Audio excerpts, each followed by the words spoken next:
Let me share with you a statistic that will surprise absolutely nobody.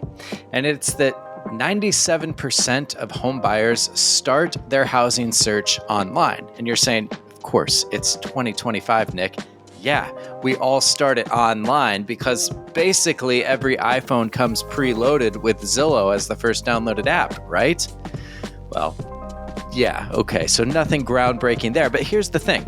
Over the last several years, Zillow, while that may be the dominant platform where people find homes, there are other players in town. And I see it in comments and on other content that I create where people talk about the superiority of Redfin or homes.com, which has been making a huge push to take market share in the last couple of years. And there's some real weirdos out there that just love realtor.com as well. And if that's you, I'm a weirdo too. I'm so glad that you're listening to the show.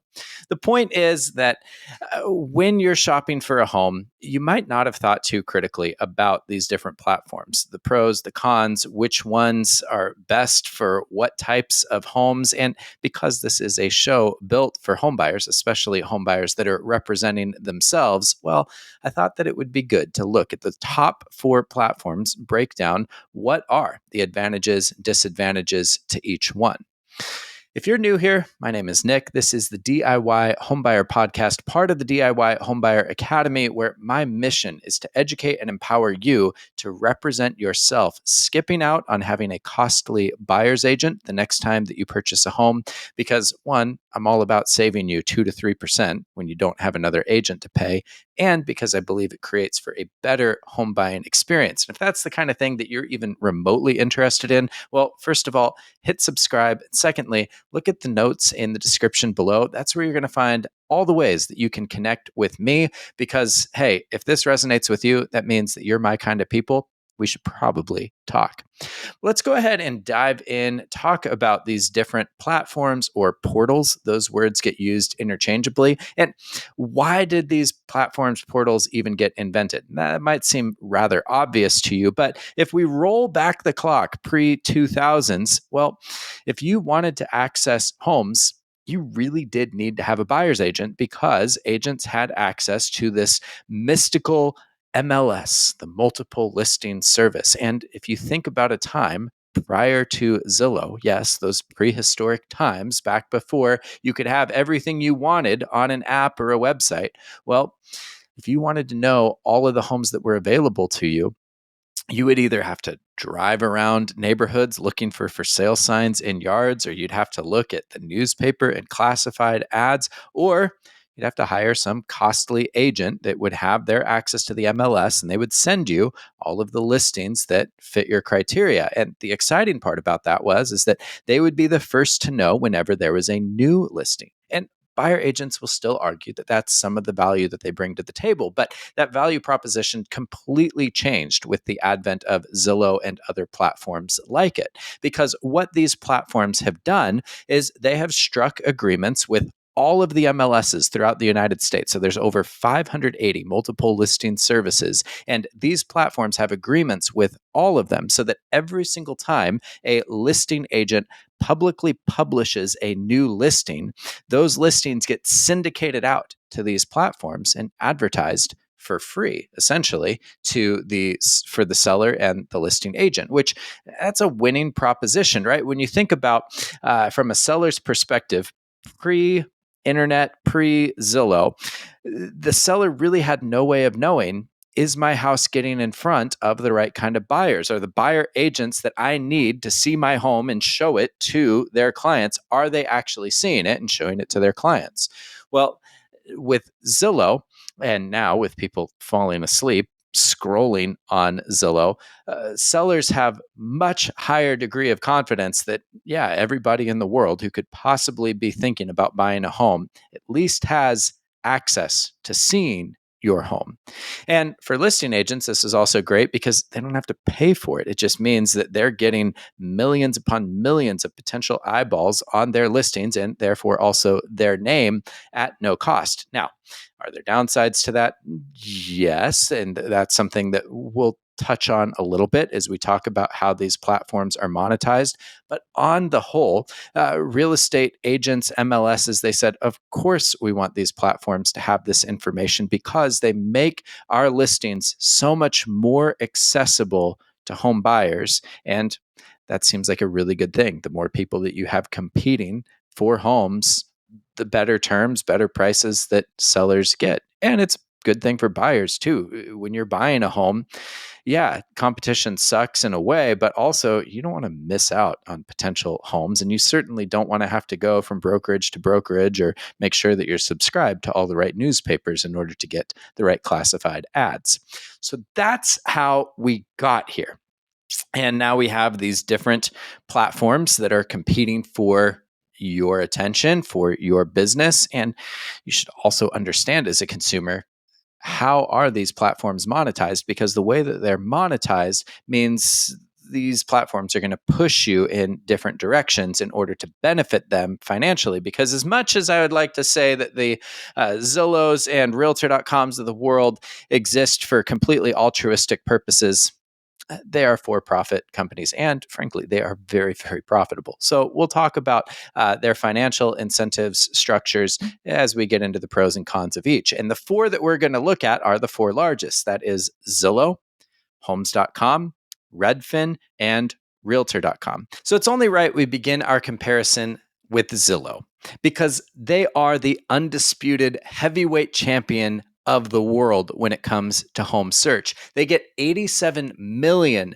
unique users every single month, which is just absurd to think about. And it makes a lot of sense because one, they were one of the earliest players to the game. Two, they have developed such an easy to use app and website. And three, they're the place that has the most available homes. They've got all of the traditional listings. I'll put an asterisk on that, which we'll come back to, but pretty much all of the traditionally listed homes. They also have new construction. They have homes that are available by auction, and they are the most FSBO, for sale by owner friendly platform out there. So it makes sense. If you're looking for a home, you're probably going to find it on Zillow. And as I've said in other places, if your home isn't on Zillow, your home basically doesn't exist. And that is a very relevant topic as we think about the difference between Zillow and Homes.com. I will get there. But first, I want to mention just, all right, how does Zillow keep the lights on? Like, what it seems like they give away everything for free. So how do they actually make money? This is important for you to know because on every single listing that you look at on Zillow, there is a big blue request a tour button, and it makes it look so convenient that, hey, in 30 minutes, you could have an agent meet you at this house that you're interested in, and all you got to do is click the button.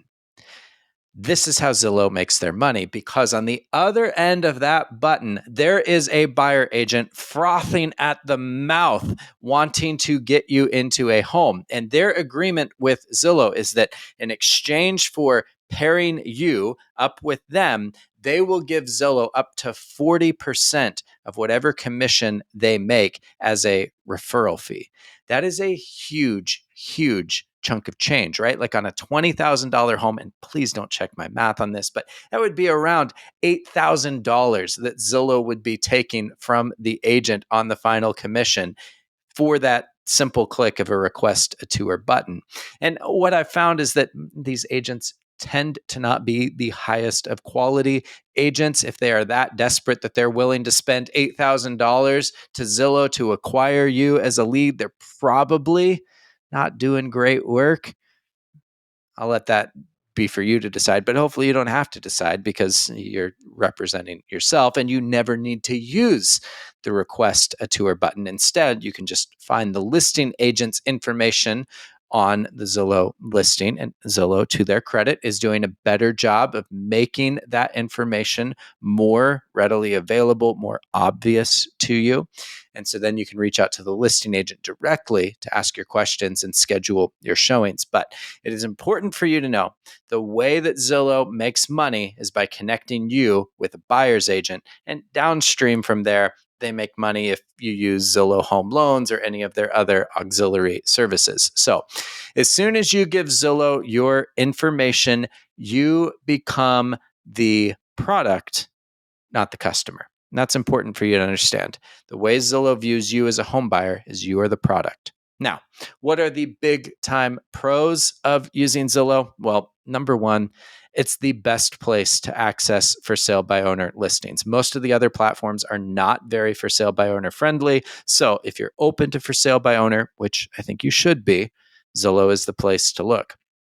Secondly, their data and tools like they have beyond just listings, they pour a ton of money into doing market research and their own analysis. And so just looking at their resources and the things that they publish, really, really high quality stuff. And I think it's very valuable for self-represented home buyers. And the third reason is because their site updates super fast. So that when a listing goes live, it's within minutes. We're talking 10, 15 minutes of the listing hitting the market in the MLS, that it's going to also be up to date on Zillow as well. So you get the best of access to for sale by owner. You have amazing market data, and it's just a super quick website to know you're getting to see everything that's out there.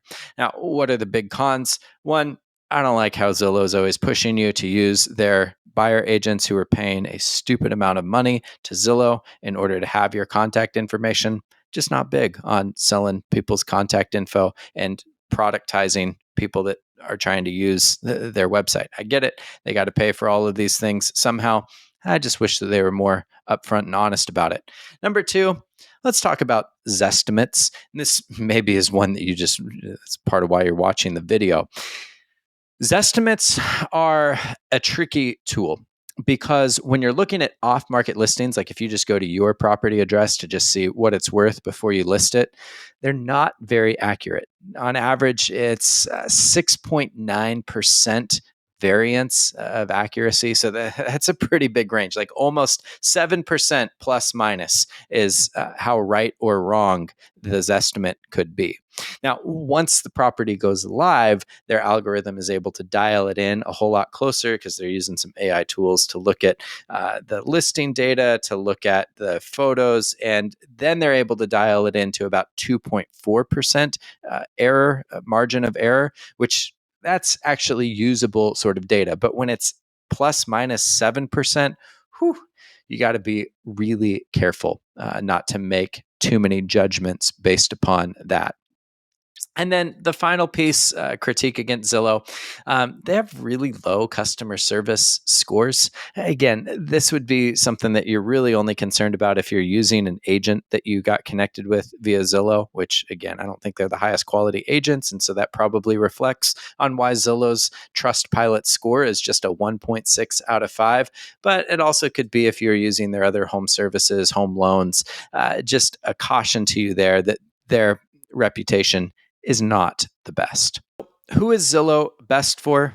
Well, they call it like the Tinder of housing apps, which means that a lot of people are on there, whether you're casual or serious about buying a home. So it's hard to say that Zillow is not great for everybody. But here's the thing. I think Zillow is best for people that want to make sure they're seeing the most possible listings out there, especially for sale by owners. So you should probably include Zillow, even if you like using some of the other platforms more. If you just want to make sure that you're seeing everything, I do encourage that you at least download the app or bookmark the site so that you're not missing out on some potentially great homes. Now, what's funny is that Zillow has gone to war against Compass and private exclusives, and I won't belabor this point too much, you can look at other videos that I've done. There's a podcast episode on Zillow dropping the hammer on Compass. So if you're fascinated by this whole thing, check those out. But the short of it is that Zillow has taken a strong stance so that if a seller tries to list their home privately and that doesn't work, and then they decide that they want to list it publicly, Zillow is saying you can't do that. You can't have both strategies. You either need to go fully private or fully public. And so Zillow has made a clear line in the sand that says if you try to list privately and then change your mind and go public, your listing will never show up on Zillow. And as I've said previously, if your listing is not on Zillow, for all intents and purposes, I think it doesn't exist because you're missing out on 87 million monthly users. That is a ton of eyeballs.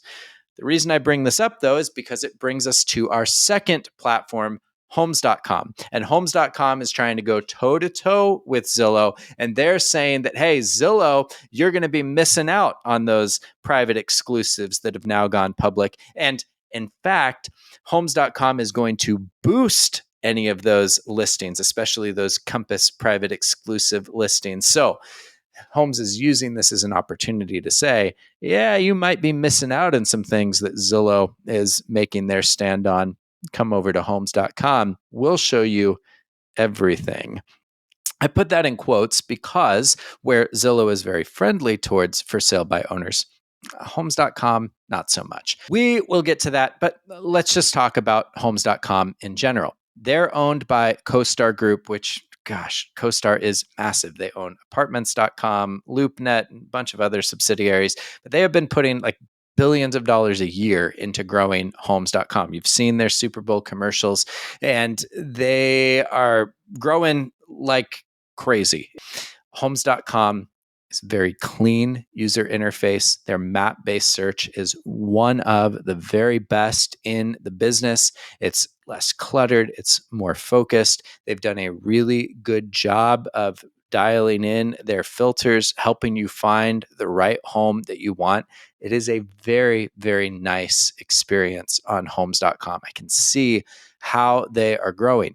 And so really it is like that their map-based search. And if you like searching on maps, oh man, Homes.com, just chef's kiss. They have really dialed that in. It's intuitive. It's fun.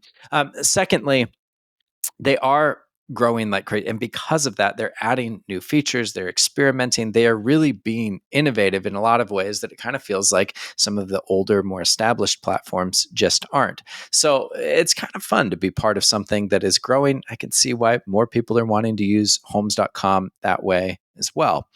And then because CoStar has so much data from all of their rental stuff with Apartments.com, they're doing some really cool integrations and features on different neighborhoods. And so far, they've rolled it out for like 20,000 different neighborhoods across the United States, where they have like these video tours and highlights of whether that's local businesses or integrations with sites that I love, like niche.com, to give you local insights, school ratings. I mean, it's really quite cool what they are doing. And so, especially if you're relocating and don't know an area very well, if Homes.com has featured that neighborhood, it's going to give you a really good feel for the area, give you some good ideas of what to watch out for, areas that you might really like.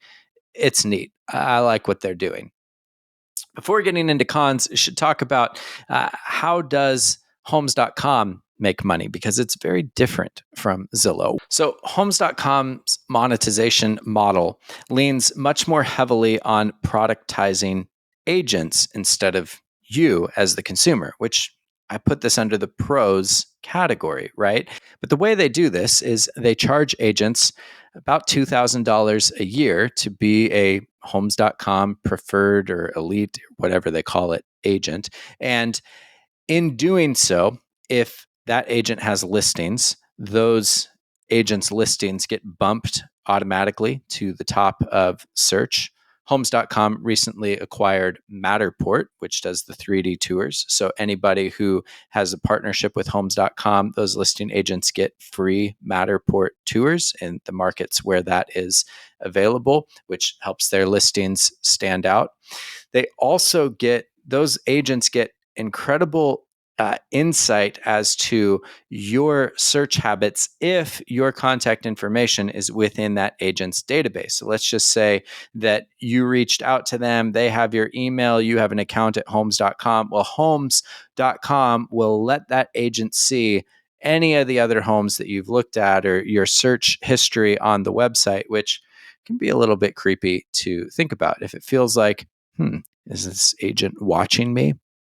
They may well be when you're using homes.com. Now, they're less forward about it than Zillow because homes.com is all about trying to get you connected with the listing agent and get you into their sphere and network. So they're not trying to get you to do the same request a tour and pair you with some random buyer agent. But do know that when you connect with the listing agent through homes.com, they're using not the agent's actual number, but a tracked number that routes through homes.com's platform to that listing agent so that that listing agent can keep up with your viewing habits and ideally try and get you as a client should you not move forward on one of their listings.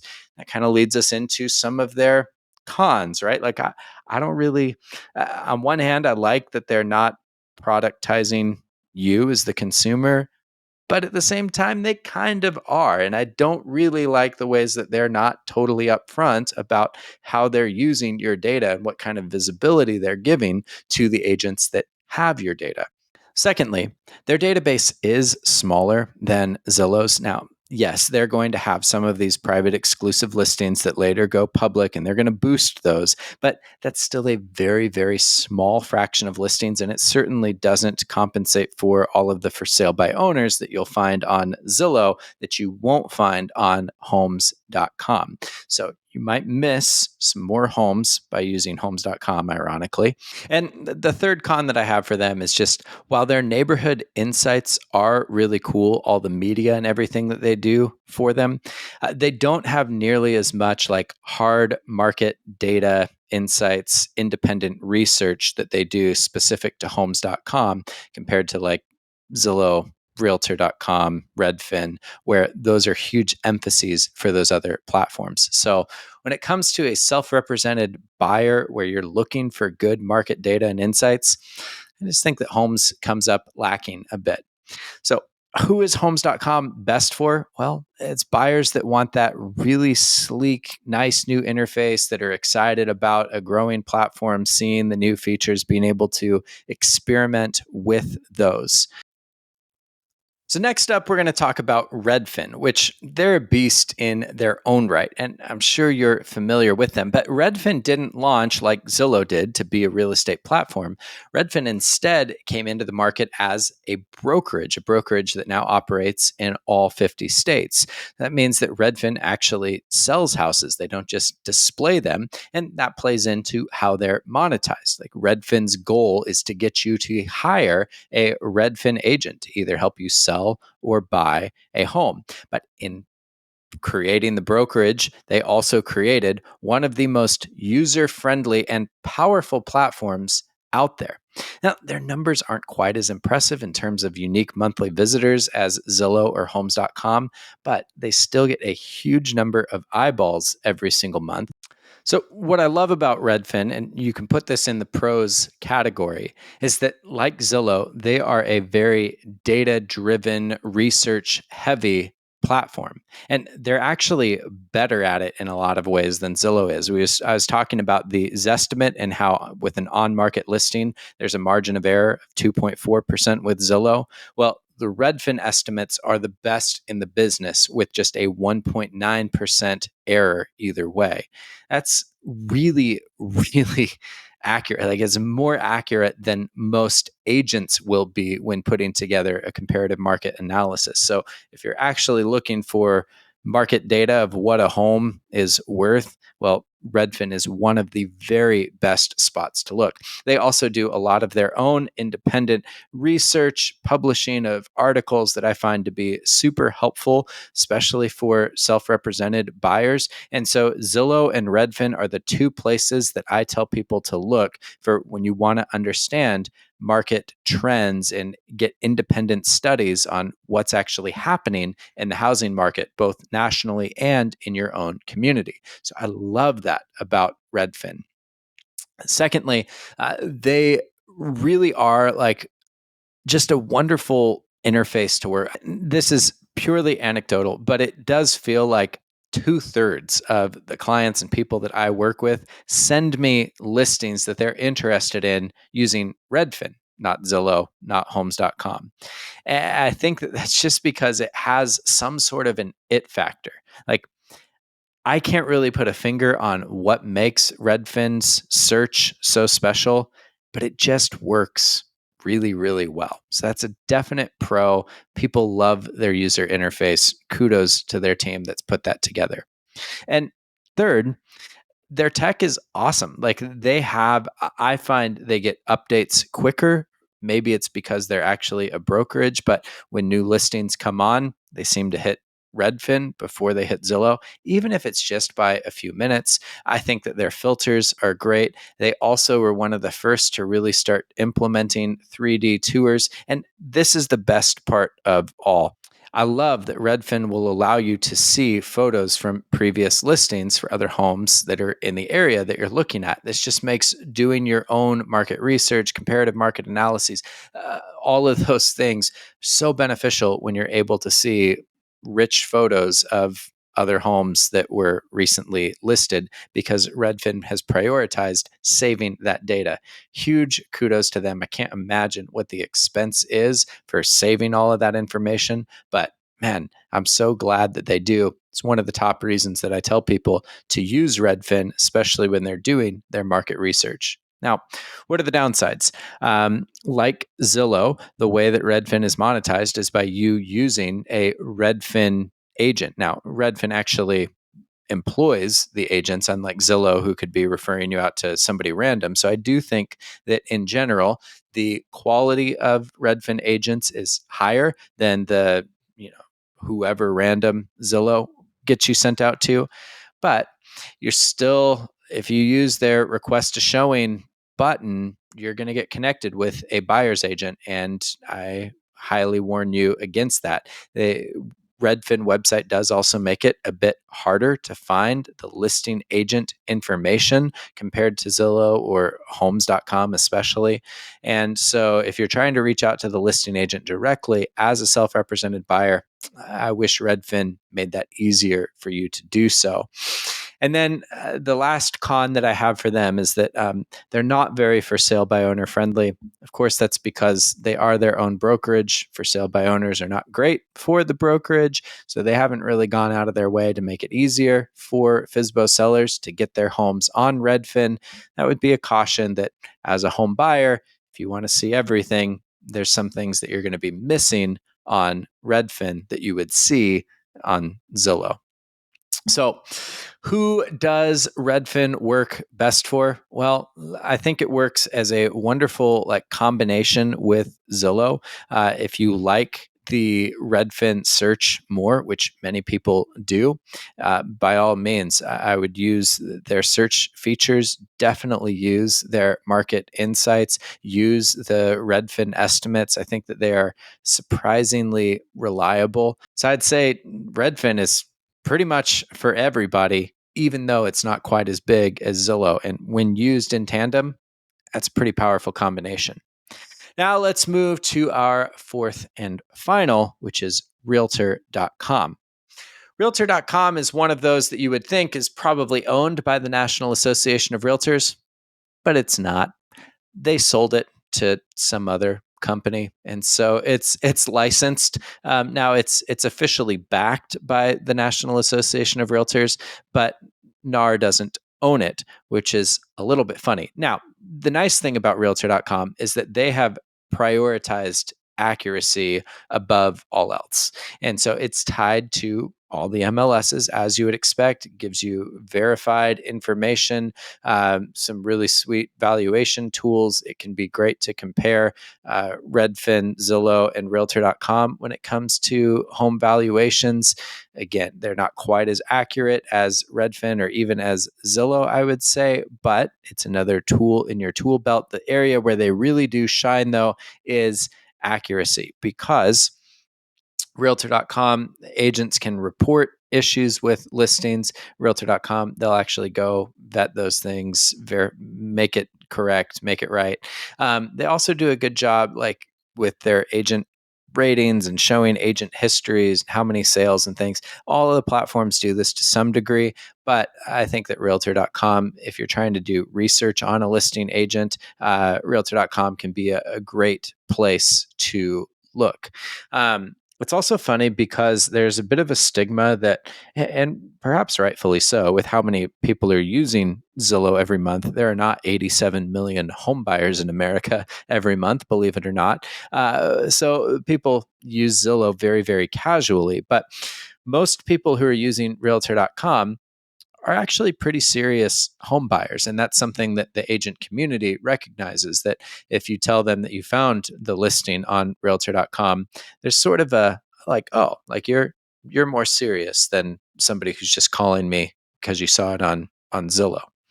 You tuck that in your hat as a self-represented buyer. That could be helpful, that you can set yourself apart a little bit when you tell somebody, yeah, I found it on realtor.com, even though you're not using a realtor. It's funny how that works. Realtor.com's model for monetization is kind of a hybrid of Zillow and Homes.com. You can be a realtor preferred agent and pay them for leads, like a monthly subscription kind of deal, which does then productize agents. But they also have ways where they can productize you as the consumer by using Realtor.com to get connected with a buyer's agent, and then Realtor.com will take a referral fee, generally a pretty hefty one, from the buyer's agent that you would end up using. So the real pros here are accuracy, that every listing that you see on there is verified. There's no scams or stale data, which is great. Secondly, it's a first-time homebuyer's best friend. Like Realtor.com has some really awesome guides, calculators, neighborhood info. Yeah, all of the sites have that. But for whatever reason, Realtor.com, they've really tailored themselves towards first time home buyers, home buyer education in a way that's less analytical than Zillow or Redfin.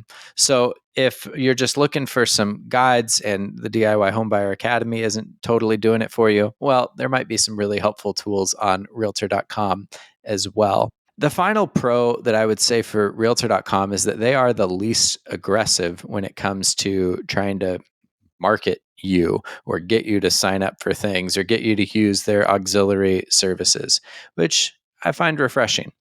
Now, the cons are just that they're not as big as Zillow and Redfin and Homes.com, and there's not nearly as much investment that's going into Realtor.com either. Like they just feel out of date, like they haven't been updated since 2010, and listings load more slowly, and 3D tours can be very laggy. The user interface is just not as nice to play around with. So yeah, they're accurate, but it leaves a lot to be desired from a user standpoint. That's really the biggest mark against them. They're they're not bad. It just feels like between Redfin and Zillow, you kind of have all of your bases covered. So who is Realtor.com best for? I mean, if accuracy is everything to you, or you just want to verify what you're seeing on other sites for a traditionally listed home, you should check it against realtor.com. That's about as good as you can do. And if you want more elementary guides and just educational resources, realtor.com is great on that front as well. So I'd say that that's who it's best for. All right, so that's our 4 platforms. Now, how do you leverage them to your full advantage as a self-represented homebuyer? And first off, I would just say use them all, right? Like use Zillow because it's going to be the one that gives you the access to the most listings, especially when it comes to for sale by owner listings. But also cross check it against Redfin, which does update a little bit quicker. So you might see something pop on Redfin before you see it on Zillow, especially at hot markets. And check it against homes.com because there could be some of those listings that were originally private and are now coming on as public. And is it annoying to have to go back and forth between a few platforms? I suppose, but in the grand scheme of things, having to go between 4 different apps or websites, it's not that big of a deal. Secondly, cross check your valuations. Now, I said that Redfin estimates are the most accurate, but it's great to be able to look at Redfin, Zillow, Realtor.com, see what they say. And if there is a dramatic difference between the three of those, you're going to want to lean into why is that? And that's something that I can actually talk you through in the DIY Homebuyer Academy. But the closer that those estimates are, the more solid of an idea you have of a home's value. And if they're wildly different, well, it should raise at least a caution flag of that, okay, there's more research that I'm going to need to do to assess the true value of this property. Third, set up alerts. So all 4 platforms will allow you to set up alerts to get emails or push notifications whenever a new listing comes on that fits your search criteria. That could be kind of overwhelming if you get alerts from all of them. I would just say whatever your favorite is, or set it up on Redfin, as that tends to be the quickest. Then you're going to be the first to know about any new listings, open houses, price reductions, changes in status, whatever it is that you want to know, you can create the alerts for it, and that'll just keep you on the forefront of what's happening in the market. Fourthly, watch out for the monetization game. Just know how each platform is trying to push you. Be very careful when you reach out to agents through homes.com because once they have your information, they can track all of your movements. Be very careful about scheduling a tour through either Zillow or Redfin or Realtor.com because if you end up using that buyer's agent, well, there's going to be a hefty portion of their commission that's going to those platforms, which really then reduces how much they're willing to negotiate their rates with you. So just know how these platforms are monetized so you can watch out for that. So that's a lot of ground to cover, but at least should give you pretty solid places to hang your hat on what the pros and cons to each of these platforms are, how they're monetized, and give you a sense of how you can leverage each of them to your own advantage.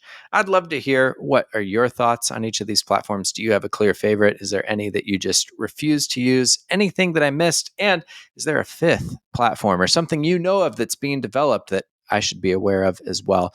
Let me know in the comments below. Before you go, do subscribe to the channel. Check out the things in the description. That's how you can get in touch with me. I would love to connect with you. Everything that gets commented, I will reply to. So let me know your thoughts. Thanks for coming along. See you in the next one.